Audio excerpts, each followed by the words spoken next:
There are many paths in life, many roads to choose from, but only one of them leads to eternal life. Jesus offers a new way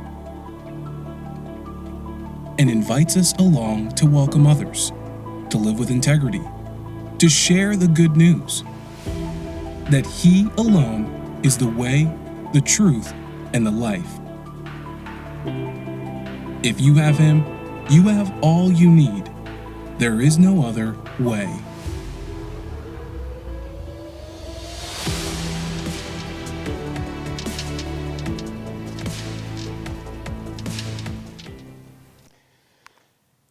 We are working our way through the Sermon on the Mount as we hear Jesus introduce us to the way. There's a different way of thinking. There's a different way of living.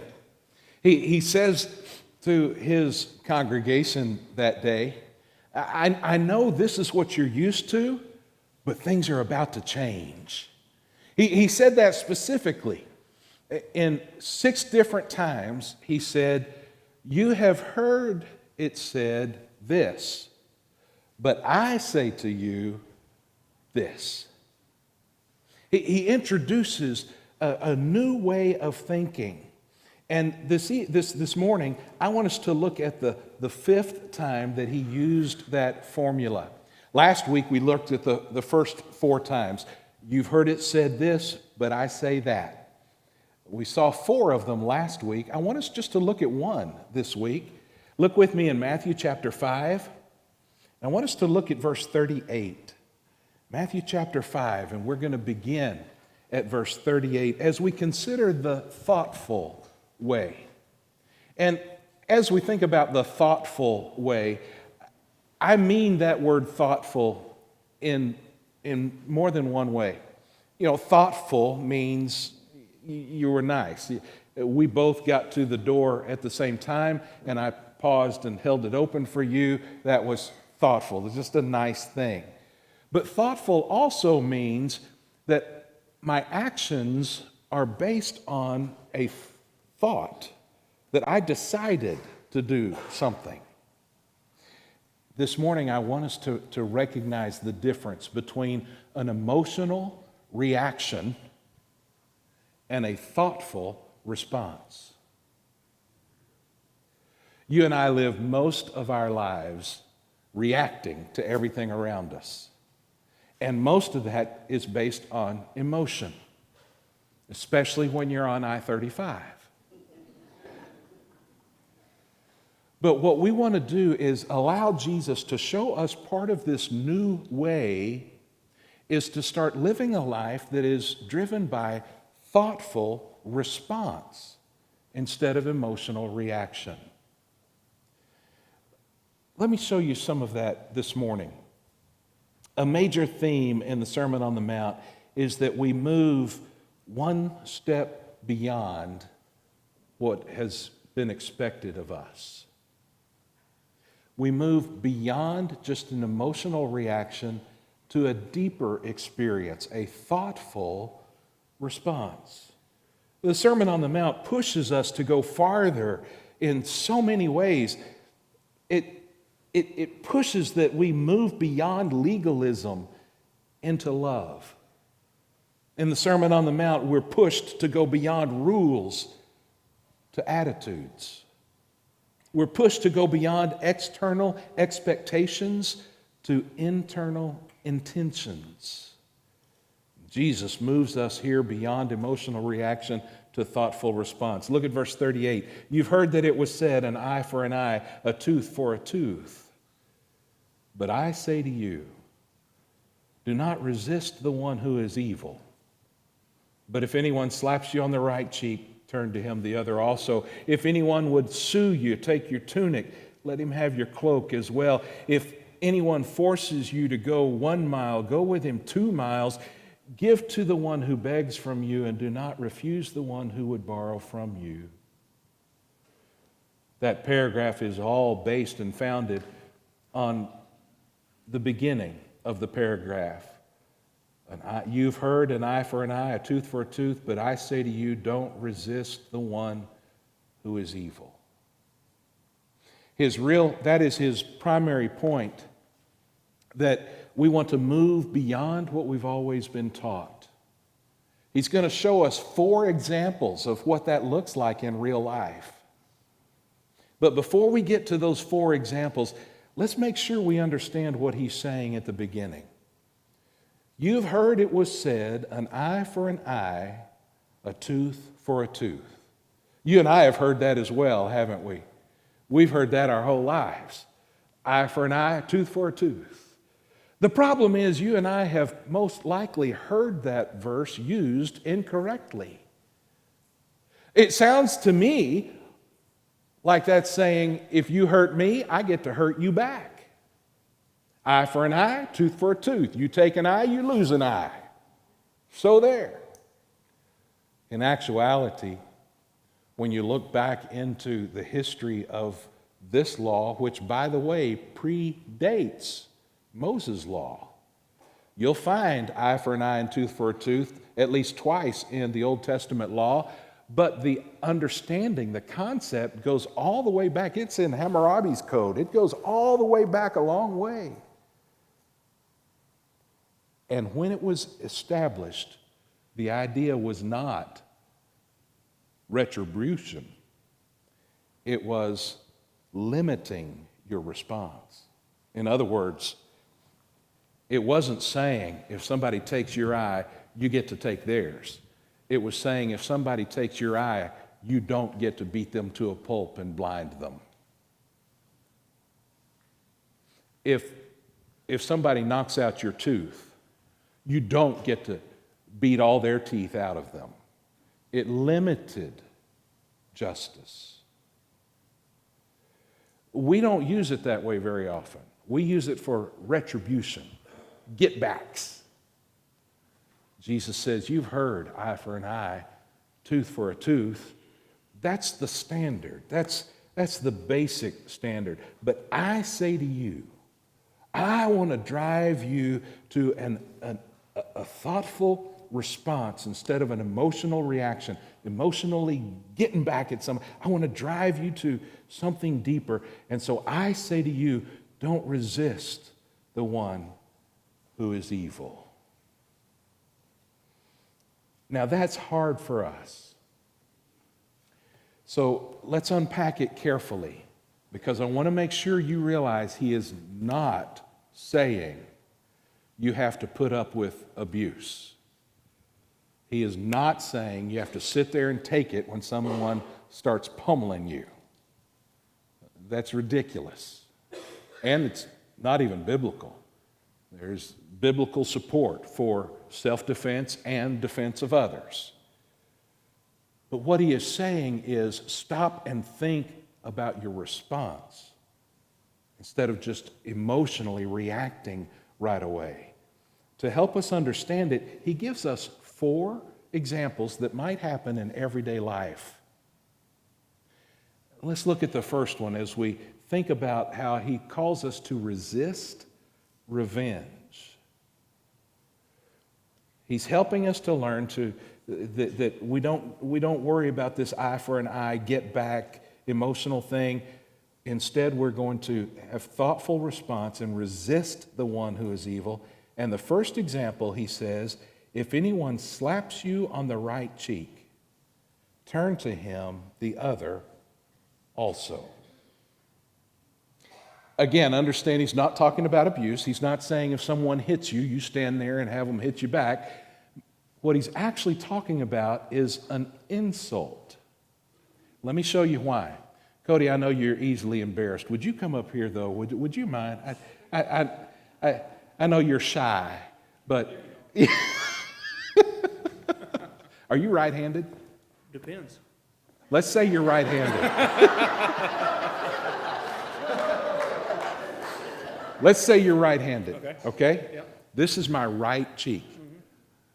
Slow motion, slap me on my right cheek. Exactly. You see how he'd have to slap me? Most people are right-handed. There's a significant point to the fact that he says if someone slaps you on your right cheek, you see, he can't slap me open-faced with his right hand on my right cheek. He has to do it backhanded. Do you see how he did that? Thank you. You were so good. That was awesome. Here's the significance. Jesus is not talking about physical abuse. He's talking about an insult. A backhanded slap is an insult. We even use that word today. We talk about a backhanded comment. It's an insult. Here it was often seen by people in power, maybe the Roman soldiers, and against someone who wasn't, and it was a backward slap to say, you're little, you're nothing. It also called someone into an emotional reaction, hoping to start a fight sometimes. It's the insult that Jesus is referring to. And he says, so how are you going to respond? Well, we know how we respond. We insult right back, right? You remember Winston Churchill? Well, I remember him from the history books, but Winston Churchill was, in his heyday, he was quite able to get into any kind of witty argument. He could stand his own for sure. One time, as he was coming out of a long night of discussions and debates, there was a member of the parliament whose name was Bessie Braddock, who saw him coming out very late night, and we learned later that he was actually just very, very tired. However, he was kind of stumbling and wobbling, and he looked bad, and so this member of the parliament, Bessie, says, Winston, you are drunk. And what's more, you're disgustingly drunk. To which Churchill replied, Bessie, my dear, you are ugly. What's more, you are disgustingly ugly. But tomorrow, I shall be sober.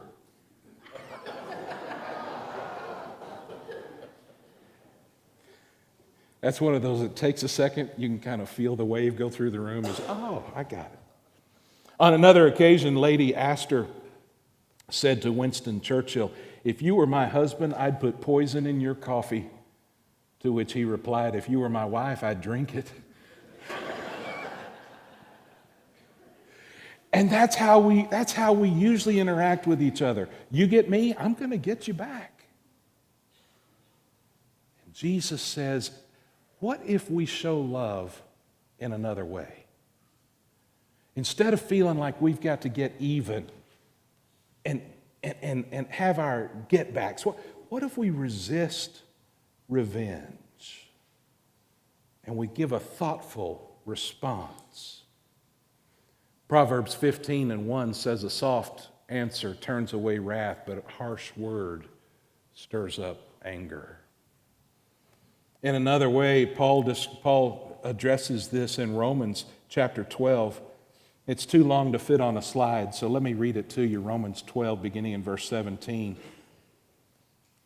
He says, repay no one evil for evil, but give thought to do what is honorable in the sight of all.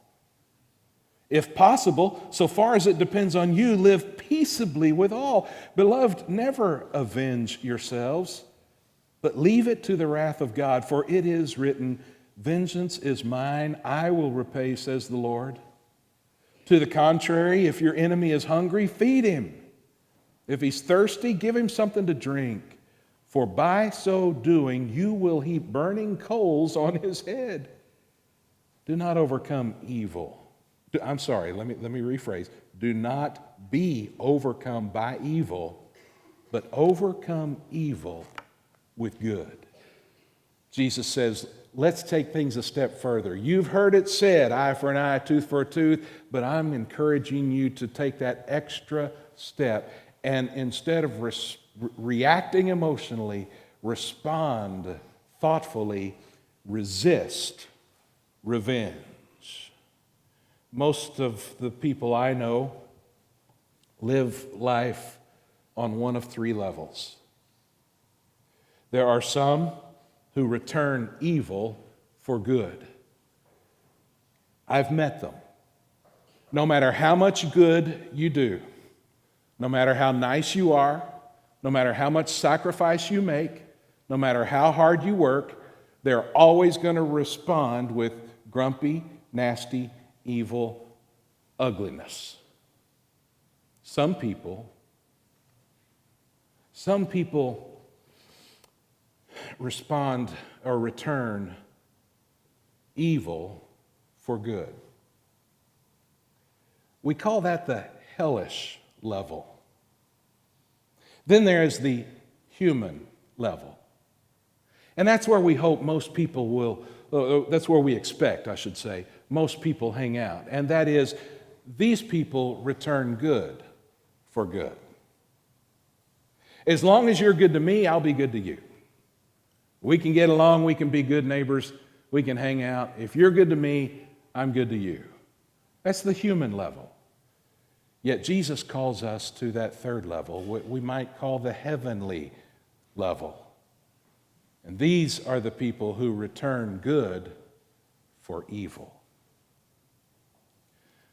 One level returns evil for good, another level returns good for good, and then there is that level to which Jesus calls us that we return good for evil. Even if you want to be ugly to me, I'm not going to let you drag me down to your level. I'm going to choose to aim for Christ-likeness. So you're going to be ugly to me, I'm going to be nice to you back. I'm going to find a way to respond in good, even if you're coming at me with evil. We resist revenge. We turn the other cheek. The second example he gives to us, we find in verse 40. And if anyone would sue you and take your tunic, let him have your cloak as well. The tunic was kind of like the inside robe, the inside garment, and then the cloak was the outer garment. Men would wear this long inner robe-looking thing, and then they had like an outer garment, kind of a jacket thing. And the idea was, if someone sued you, you didn't have money, they could take your tunic, your inside garment. But it was not okay for them to sue you for the outer garment, because for many people that outer garment was not just something they wore when they were out in public, but it was also their blanket at night. For many people, it was the best way that they could take care of themselves and stay warm when it was cold. And so the law and the practice was, if you're going to sue somebody and they don't have any money, you can take the shirt off their back, but you got to leave them the jacket at least. So Jesus says, if you're wrong, if you made a mistake and so you owe somebody your shirt, they sue you, you lose, you're supposed to pay them the shirt off your back, go a little extra.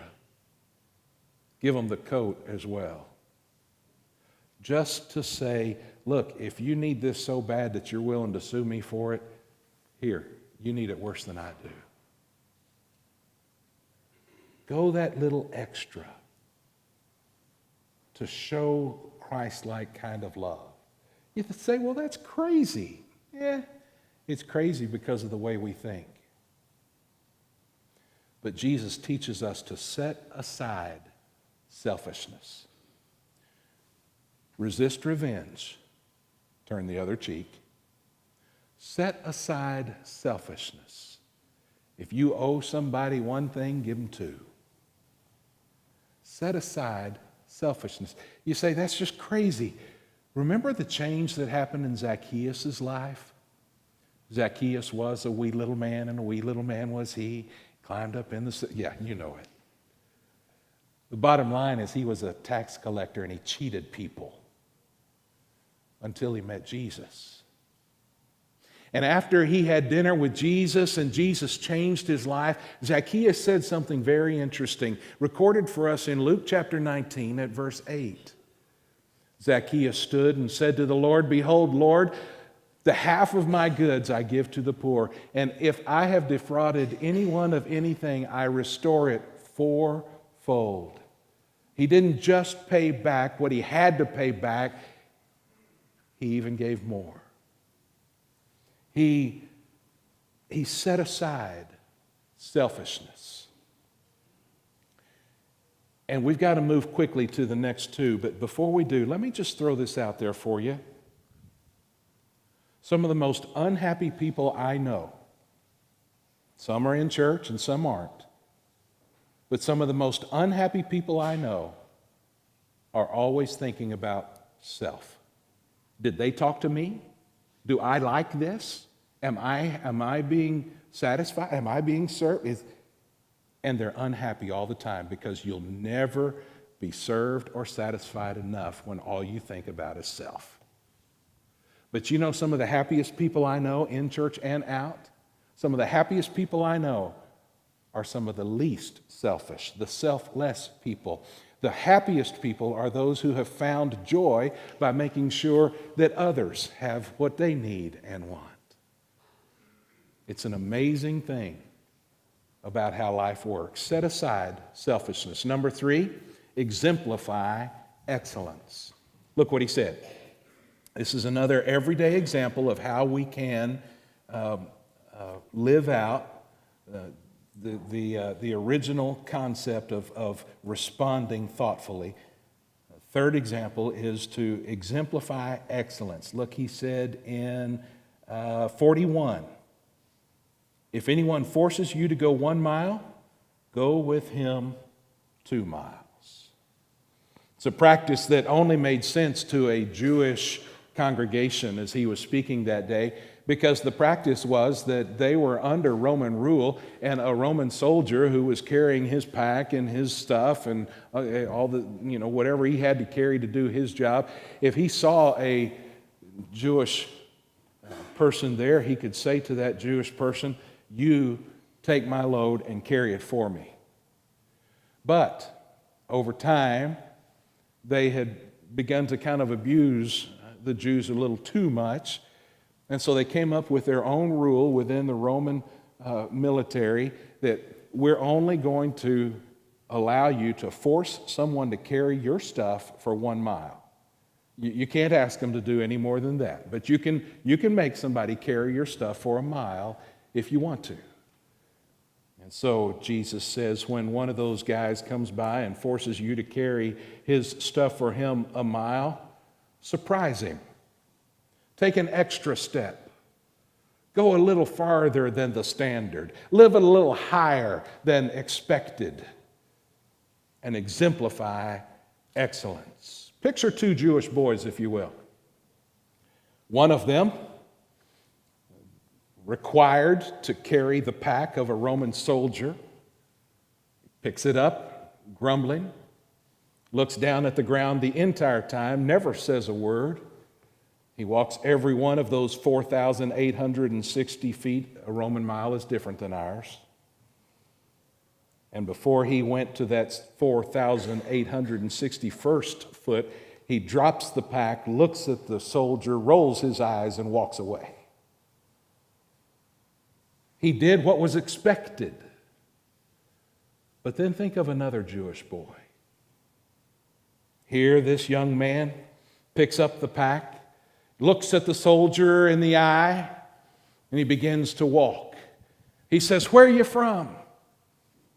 Do you like what you do? How long have you been doing this? What's next for you? How's your day?" And they walk that mile, and he just keeps talking and keeps walking. And the soldier says, "Hey, you don't have to." The boy says, "That's all right, I'm good. I'm enjoying our conversation. Tell me about your day. What's next?" You take one more step. You go a little higher than expected. You go a little beyond what's required. Let me ask you a couple of questions. When you're at work, do you sit at your desk or in your cubicle waiting for the boss to tell you the next thing to do? Or do you look for work that needs to be done and you just do it? You take that second step, you go that second mile. Are you one of those that watches the clock and you walk out the building and 30 seconds after 5 o'clock you're in your car? Or do you stay until the project is finished and everything's ready for the next day? Students, is passing and just getting out of the class good enough? Or are you doing the best you can? Jesus calls us to exemplify excellence. Say there's something different about Jesus people. They go a little farther than everybody else. They work a little harder than everybody else. They put more into it. They care more about who they are and what they do. There's something special about these Jesus people. Anybody remember payphones? That was before everybody had their own phone in their pocket, right? And if you weren't at home with your landline, which was the only kind of phone there was, then you're out on the highway somewhere. The only way you can make a call is you got to find one of those landlines. And so they would have these payphones periodically around. And you'd put your quarter or 2 or 3 quarters in, and then you'd be able to talk for a certain length of time. When your money ran out, you either had to put more money in or the call was dropped. Back in the day of payphones, a salesman called his wife from one of those coin-operated phones, finished their conversation, and said goodbye. He replaced the receiver. As he walked away, that phone rang, which didn't usually happen on a payphone. He went back and answered it, expecting to be informed that he owed some extra money or something, but the operator on the other end said, I just thought you'd like to know that just after you hung up, your wife said, I love you. You know, the operator didn't have to do that. Her job was done. But she found a second mile, one more step to exemplify excellence. You see, the first mile, you're under someone else's control. The second mile, you're under self-control. The first mile, you have to. The second mile, you choose to. The first mile is expectation. The second mile is excellence. The first mile, you do what you're told. The second mile, you do what you want. The first mile is out of legalism. The second mile is out of love. The first mile is motivated by external forces. The second mile is motivated by internal forces. The first mile is the okay mile. The second mile is the smile mile. You want to be a success? Be a second miler. You want to be a good friend or a good neighbor? Be a second miler. You want to be salt and light? Be a second miler. You want to live like Jesus? Be a second miler. I'm done with this last one. He gives us one more example. One more everyday example of what it might be like to respond thoughtfully instead of reacting emotionally. He tells us to give generously. We see that in the next verse. He says in verse 42, give to the one who begs from you. Do not refuse the one who would borrow from you. If someone needs something you have every right to say, this is mine. That's this level, the normal level. I earned it, I bought it, I built it, I made it, it's mine. You have every right to do that. But Jesus pushes us a little farther. He pushes us to a thoughtful response to say, this is mine, but I can see that maybe you need it. So I'm glad to give it to you. You don't have to. Nobody can force you. It's that extra. It's that second step, that second mile. We give generously. The kingdom citizen knows that whatever we have belongs to the king anyway. And if he calls us to give, we can give generously. Paying your bills is the expectation. Giving to those in need is a step above, a step beyond, a step further, becoming more like Jesus. Psalm 112 and verse 5, it is well with the man who deals generously and lends, who conducts his affairs with justice. In other words, you can't outgive God. When you give, it'll be well with you. God will take care. And we can give generously. Jesus did not practice what he preached. Jesus preached what he practiced. And when he calls you and me to do that little extra, to give more of self, to respond thoughtfully instead of reacting emotionally, he calls us not to live at the level of normal human expectations, but to rise above that. When he calls us to do that, it's because that's what he does. Jesus deserved to stay on the throne in glory. But he took that extra step, he went that extra mile, and he came down to humanity. He took off his royal robes and put on human skin. He went the extra for us. The only one who never broke a rule died on the cross of Calvary to pay for all of us who did. He went the extra mile.